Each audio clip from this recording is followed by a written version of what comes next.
Assalamualaikum warahmatullahi wabarakatuh. Kembali lagi di channel Money from Crypto di segmen Seruput Crypto. Hari ini tanggal 25 Maret tahun 2022. Market kripto naik 3,14%. Luar biasa sekali ya. Sudah mencapai 2 triliun US dollar. Ini adalah pencapaian yang sangat luar biasa ya. Kita akan melihat kenapa market kripto ini bisa naik sedemikian besar gitu ya. Naik sekitar 0,2 triliun dolar. Nah, di sini kita lihat Bitcoin diperdagangkan hari ini naik 3% di 43.900. Apa ya kira-kira yang terjadi di sini? Dan di sini Ethereum juga luar biasa. Biasanya diperdagangkan di 2.600, sekarang 3.000.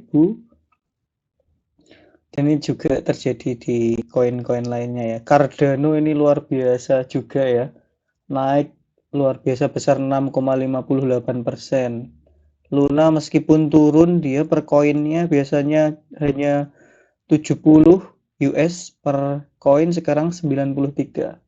Nah, kita akan cari tahu ya, kenapa banyak sekali koin yang meningkat tajam, dan Doge juga tentunya naik 5,71%. Oke, sebelum kita cari tahu, kita lihat dulu berita pertama datang dari DOJ. Nah, ini mengungkap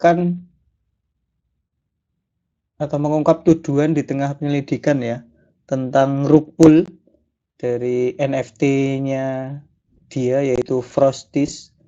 Jadi Departemen Kehakiman itu mengatakan bahwa hari Kamis itu mereka telah mendakwa 2 orang ya dengan konspirasi penipuan dan pencucian uang ya, terkait dengan penipuan token NFT yang dikenal sebagai Frosties ini ya. Nah, menurut DOJ, Ethan Nguyen dan Andri Lacuna itu diduga melarikan diri dengan uang yang sudah dikumpulkan selama penjualan NFT tersebut ya, dan tidak mengembangkan proyeknya. Nah, kasus ini pertama kali dari NFT ya, yang berkaitan dengan NFT. Nah, detail skemanya itu si Frosties itu ditampilkan dalam laporan di bulan Februari oleh protokol ya, yang dimainkan di salah satu dari banyak server Discord menjadi rumah bagi komunitas NFT. Nah, seperti yang dicatat Departemen Kehakiman itu sejak pada tahun 2022 di bulan Januari, IRSCI dan HSI telah menyelidiki skema penipuan NFT ya, berdasarkan laporan dari pembeli NFT Frosties ini. Nah, kita lihat ya. Jadi kalian juga harus berhati-hati kalau ada presale NFT ya, sama aja dengan presale koin atau token ya. Bedanya kalau NFT kan nggak bisa dibagi-bagi lagi. Nah, itu kalian harus berhati-hati dan waspada tentang rug pull. Jangan terlalu FOMO seperti itu ya, atau terbawa berita. Analisis dulu dengan teliti. Selanjutnya, ini Dogecoin naik 30% ya dari hari biasanya. Nah, itu memicu pergeseran struktur pasar ke atas atau bullish gitu ya. Nah, mungkin ini juga salah satu yang menyumbang kenaikan pasar kripto hari ini bisa mencapai 2 triliun dolar. Ini harga Dogecoin, dia telah memulai perjalanan bullishnya. Si investor ini sudah berspekulasi ya, apakah dapat betul-betul memicu kenaikan pasar kripto, dan ternyata ini juga menyumbang. Terus kabar selanjutnya datang dari Ethereum. Nah, ini Ethereum market cap ini sudah menyalip atau lebih besar daripada Mastercard dan Bank of America ya. Jadi dengan pasar kripto ini ternyata si Ethereum ini sudah flip atau menyalip Mastercard dan Bank of America sehingga berpengaruh besar di pasar kripto. Kita tahu Ethereum ini adalah koin kedua terbesar di dunia yang setelah Bitcoin ya. Ketika dia naik tajam, maka akan berpengaruh juga di market kripto secara besar ya. Nah, ini sudah menyalip Mastercard dan Bank of America. Nah, aset kripto ini diperjualkan di level 3000 ya, tadi sudah kita lihat. Dan kini telah membantu kapitalisasi pasarnya membalikkan institusi keuangan seperti Mastercard dan Bank of America. Ini luar biasa sekali ya.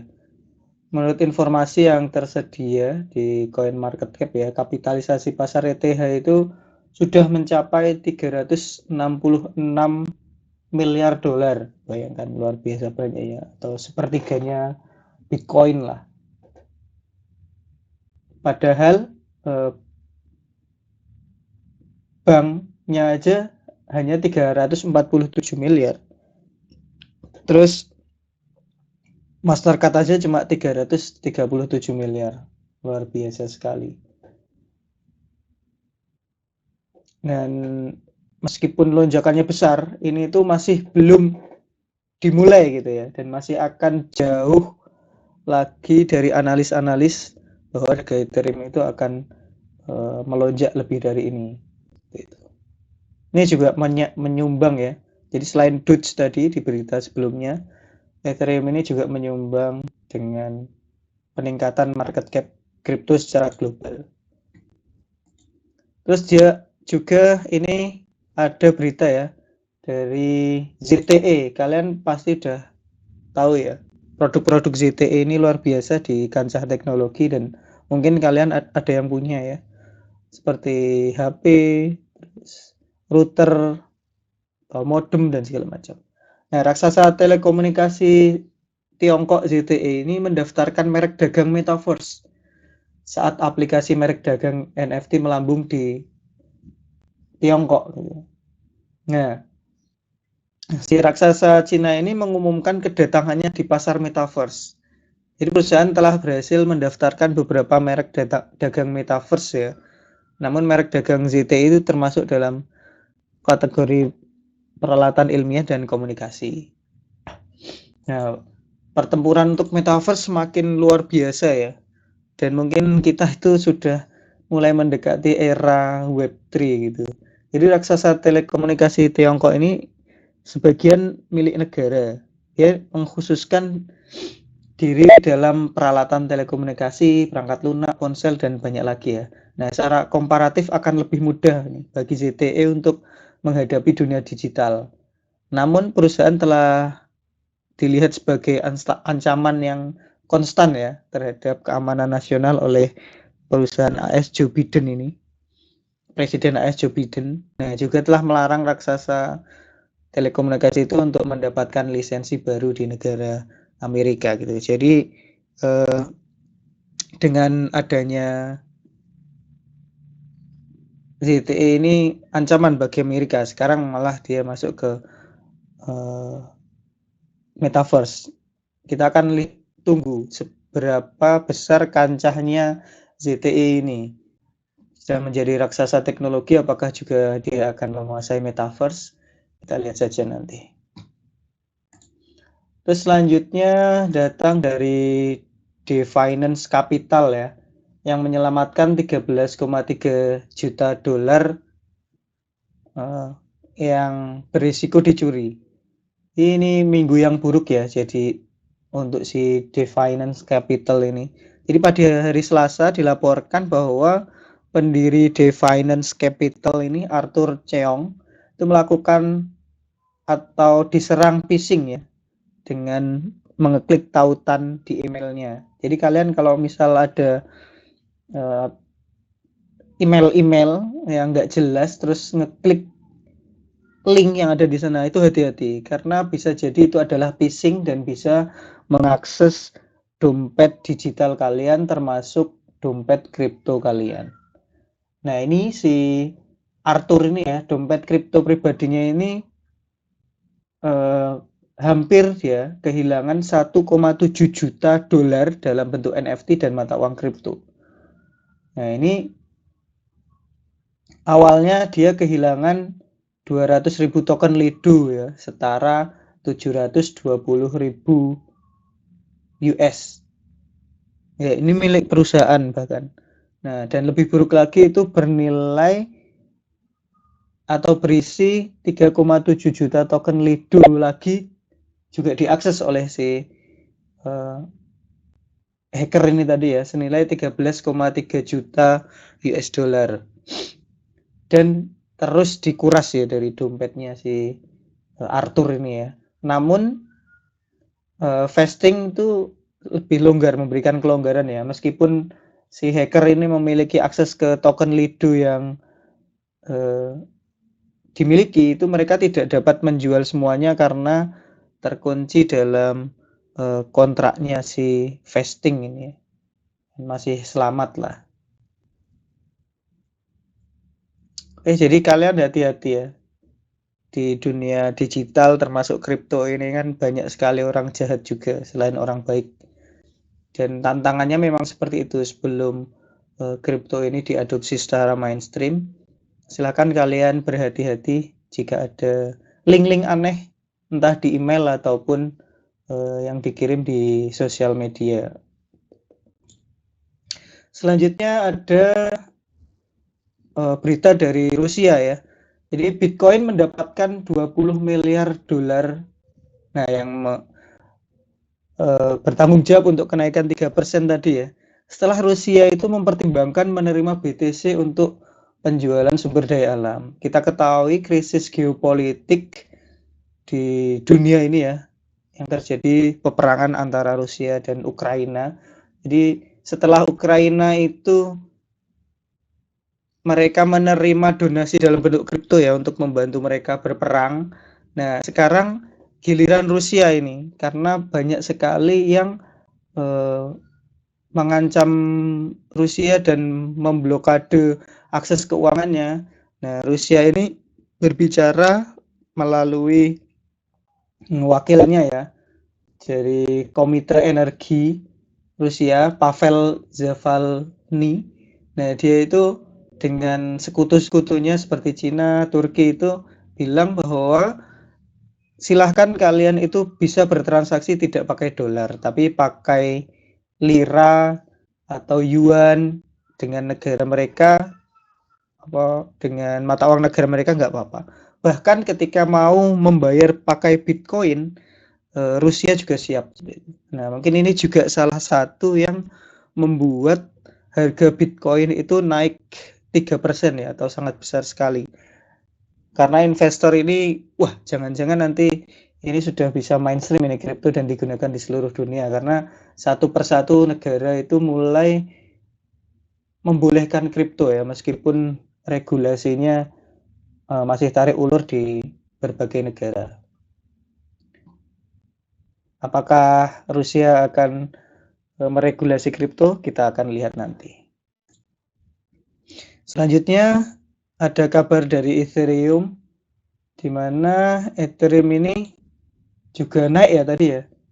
Nah, Ethereum 2 ini udah masuk babak baru. Jadi Ethereum 2.0 itu adalah perkembangan dari Ethereum yang sekarang. Jadi kalau Ethereum yang sekarang itu menggunakan konsensus yang sama dengan Bitcoin, yaitu proof of work. Jadi desentralnya itu di-mining orang-orang di seluruh dunia ya, dan tidak ada pusatnya itu. Nah, si Ethereum ini pengen pindah ke Ethereum 2.0. Nah, apa bedanya dengan Ethereum? Jadi si Ethereum ini mau pindah ke mekanisme proof of stake namanya. Jadi cara memvalidasinya itu tidak menggunakan mining itu, tapi berdasarkan holding dari orang-orang gitu, atau staking ya kalau bahasa kriptonya itu. Nah, nanti itu akan membuat mekanisme ini Ethereum itu lebih besar skalabilitasnya dan hemat energi. Jadi yang dihadapi mekanisme proof of work seperti Bitcoin dan Ethereum yang sekarang, yang sebelum di-upgrade itu, mereka itu membutuhkan banyak energi gitu ya. Untuk memvalidasi transaksi itu butuh banyak energi karena mereka harus pakai CPU dan GPU yang luar biasa haus akan listrik seperti itu. Nah, karena hal itu menjadi alasan berbagai negara di dunia ini eh, belum bisa mengesahkan kripto sebagai alat pembayar mereka. Itu salah satu alasannya ya. Nah, di era kripto atau para developer kripto termasuk Ethereum Foundation ini berpikir bagaimana caranya untuk mengatasi hal itu. Maka diciptakanlah Ethereum 2.0. Fasenya ada 3 ya Ethereum itu. Di akhir tahun kemarin dan awal tahun ini, dan nanti akan ada upgrade lagi di akhir Desember sampai pertengahan tahun besok sehingga Ethereum 2.0 ini sempurna. Kita akan lihat apakah Ethereum ini betul-betul 100% ke proof of stake atau masih menggabungkan antara proof of work dan proof of stake. Selanjutnya datang dari Terra Luna ya. Kemarin mungkin kita lihat Luna itu rally-nya sangat besar sekali. Ternyata si Luna ini menginvestasikan 10 miliar dolar ya. Dana cadangannya itu dalam bentuk Bitcoin. Maka dari itu ketika Bitcoin naik, si Terra ini juga naik karena dari si koin Terra ini menginvestasikan 10 miliar dolar di Bitcoin untuk cadangannya dia itu, untuk Luna Foundation Guard-nya punya cadangan itu. Dan tampaknya dengan pengumuman tersebut dia bullishnya luar biasa sekali ya. Nah, jika Luna ini bisa menembus resisten 97,5 dolar, nah dia akan bisa mencapai 122 dolar per koinnya harganya. Kita lihat Luna tadi berapa ya? 93. Nah, kalau nanti bisa sampai 97,5, kemungkinan bisa mencapai 122 dolar per koinnya. Tetap Dior ya kalau kalian ingin membeli Luna ini. Terus kabar selanjutnya datang dari Rusia ya. Tadi sudah dijelaskan Rusia ini menerima Bitcoin sebagai pembayaran minyak dari sekutunya, dari RBC ini ya, report dari RBC. Itu Rusia akan menerima Bitcoin untuk memperdagangkan sumber daya energi mereka ya. Tadi kan sudah disebutkan ya, Pavel Zavalny di menteri atau ketua komite energi ya di negara Rusia ini mengumumkan bahwa negara tersebut akan membiarkan negara-negara sekutu mereka seperti Cina dan atau Tiongkok dan Turki itu membayar minyak mereka dengan mata uang lokal mereka atau dalam mata uang kripto gitu.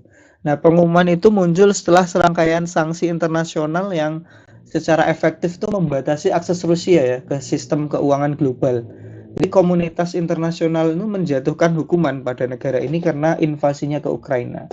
Nah, Federasi Rusia sendiri dipimpin oleh Vladimir Putin itu telah mencari alternatif ya untuk menjaga ekonomi mereka itu tetap bertahan saat mata uang nasional itu anjlok. Nah, Bitcoin ini menjadi salah satu alternatifnya. Nah, ini mungkin juga yang salah satu ya yang membuat harga Bitcoin itu naik karena demand-nya tinggi, ya, supply-nya tetap. Selanjutnya datang dari Coinbase ya. Coinbase ini menambahkan Cardano untuk staking ya. Nah, mungkin ini juga yang membuat Cardano luar biasa naiknya ya. Sampai berapa persen ya tadi itu Cardano naiknya? Sampai 6,858% itu luar biasa sekali itu. Nah, ini dia karena Coinbase menambahkan juga ke stakingnya gitu. Luar biasa sekali ini berita-berita baik maka biasanya koin atau token juga akan meningkat. Terus selanjutnya datang dari Trust Wallet ya, yang selama ini kita pakai. Kalau biasanya kalau orang-orang nggak pakai MetaMask, mereka pakai Trust Wallet ya. Nah, Trust Wallet ini tiba-tiba menghilang dari App Store ya. Kalau kalian pengguna iPhone atau iPad gitu ya. Nah, kalian akan menemukan bahwa Trust Wallet itu hilang dari App Store. Nah, Apple selalu skeptis ya tentang dunia blockchain. Nah, mungkin melihatnya sebagai ancaman terhadap otoritas perusahaan mereka gitu. Nah, sekarang raksasa teknologi Apple itu telah memutuskan untuk memilih dan menganggap salah itu aplikasi dompet kripto ya. Aplikasi Trust Wallet maksudnya di sini. Telah sementara tidak tersedia untuk instalasi dan pembaruan. Tapi yang kalian sudah menginstal nggak apa-apa. Tapi kalau mau install baru dan ada update itu belum bisa. Karena Trust Wallet ini sudah menggandeng pihak ketiga ya. Padahal Apple itu maunya pembeliannya dalam aplikasinya si dia gitu. Atau di in-app purchase, nggak bisa dengan pihak ketiga. Jadi sementara Apple ini masih menangguhkan Trust Wallet di platform mereka.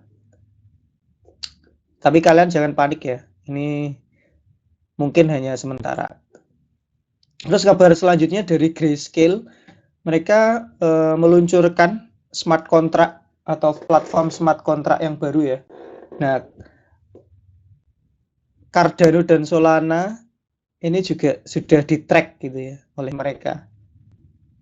Nah, Grayscale Investment telah meluncurkan produk investasi baru yang akan mencerminkan permintaan berkelanjutan ya untuk sejumlah protokol kripto pada keuangan terdesentralisasi atau decentralized finance ya. Dengan demikian memanfaatkan teknologi smart contract-nya. Nah, dana tersebut tuh akan mencakup dana dengan bobot ini ya tertentu ya. Cardano ini akan 24,63%, Solana 24,27, Avalanche itu 16,96, dan sisanya ini semuanya. Nah, mungkin dengan berita ini juga ya, jadi semua ini adalah koin yang memiliki blockchain mereka sendiri-sendiri ya, dan memiliki spesialisasi sendiri. Nah, menurut Grayscale ini merupakan produk investasi mereka ke-18.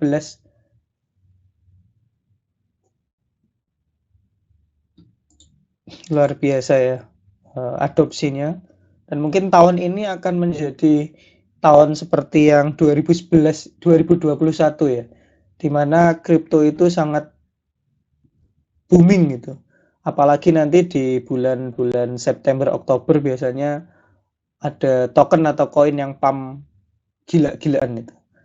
Kita nantikan apakah itu akan terjadi. Kalau kemarin tuh Shiba Inu sama Dogecoin ya. Kalau tahun ini nggak tahu. Mari kita lihat terus beritanya. Terus selanjutnya datang dari ExxonMobil. Kalau kalian nggak tahu, ExxonMobil ini adalah perusahaan produsen minyak terbesar di dunia ya. Nah, ExxonMobil ini ternyata dia menambang Bitcoin dengan pilot project-nya itu ingin memperluas pilot project-nya itu menggunakan gas alam ya dia. Jadi ExxonMobil ini produsen minyak terbesar di dunia, sedang menambang Bitcoin mereka itu. Nah, menurut laporan Bloomberg, perusahaan itu menjalankan program pilot atau percontohan ya untuk memanfaatkan penambangan Bitcoin menggunakan kelebihan gas alam dari sumur minyak mereka. Jadi ada sisa-sisa lah gas alamnya. Nah, itu digunakan untuk mining Bitcoin listriknya ya. Untuk mencegah proses yang dikenal sebagai flaring. Jadi kalau berlebihan itu akan terjadi flaring ya, penambangan minyak itu. Nah, untuk mencegah hal itu, si ExxonMobil ini menggunakan sisa-sisanya itu untuk menambang Bitcoin. Jadi perusahaan untung dari minyak, terus juga untung dari menambang Bitcoin. Nah, diluncurkan di Dakota Utara ya. Program penambangan BTC ini beroperasi dengan kerjasama dari Crusoe Energy System ya, sebuah perusahaan yang mencoba untuk menghilangkan pembakaran rutin gas alam dan mengurangi biaya cloud computing ya menurut sistem Wood mereka. Jadi para mitra ini menggunakan kelebihan gas untuk menjalankan peralatan penambang Bitcoin. Gitu. Luar biasa ya. Exxon Mobil loh, dia menambang Bitcoin. Ini pasti ya akan baik ini atau bagus ya masa depan Bitcoin ini. Mungkin investasi paling enggak 100.000 di Bitcoin 10 tahun atau 20 tahun lagi nggak tahu jadi berapa itu. Oke, ini kembali lagi ke berita yang kemarin ya, Honduras tidak akan mengadopsi Bitcoin sebagai legal tender akhirnya ya. Kalau kemarin kan desas-desus dia menjawabnya, ini menjawab lagi dan dia tidak akan mengadopsi Bitcoin. Nah, Bank Sentral Honduras itu telah menyatakan bahwa tidak ada rencana untuk mengadopsi Bitcoin atau kripto ya sebagai alat pembayaran yang sah di negara itu. Nah, sebaliknya, tapi mereka juga punya minat sebetulnya pada mata uang digital bank sentral malahan. Jadi mungkin mereka akan buat sendiri seperti itu. Jadi desas-desus yang beredar bahwa Honduras ini akan mengikuti El Salvador, nah itu nggak ada dasarnya seperti itu. Oke, nggak masalah. Mungkin ada negara lain lagi yang akan mengadopsi ya setelah El Salvador. Terus kabar terakhir ada kabar dari chef bintang chef ya. Kalau di sini mungkin chef Arnold gitu ya. Nah, dia akan dua orang ini, si Tom Colicchio sama Spike Mendelsohn, dia akan meluncurkan NFT kuliner mereka gitu. Jadi COVID itu sudah banyak sekali menggulung tikarkan restoran di US ya. Hampir ada 110.000 restoran yang tutup seperti itu. Nah, si CHFTY Pizza ini adalah proyek terbaru dari koki atau artis koki atau chef gitu ya. Tom Colicchio sama Spike Mendelsohn. Mereka membuat ini untuk menjembatani use case NFT-nya mereka dengan kuliner, dan mungkin banyak ya nanti use case-nya ya untuk kuliner. Nah, nanti mereka mintingnya di blockchain-nya Ethereum ya untuk masuk ke komunitas mereka dengan fasilitas dan rencana skala besar yang akan datang. Nanti use case-nya mungkin makan gratis atau makan dengan chef terkenal dan mungkin lebih banyak lagi. Intinya dengan pukulan pandemi ini sektor blockchain, entah itu NFT atau koinnya itu sangat membantu sekali. Oke, sekian dulu dari berita atau kabar kita hari ini ya. Semoga bermanfaat. Kita akan melanjutkan perbincangan kita atau kabar kripto lainnya di kesempatan yang akan datang. Assalamualaikum warahmatullahi wabarakatuh.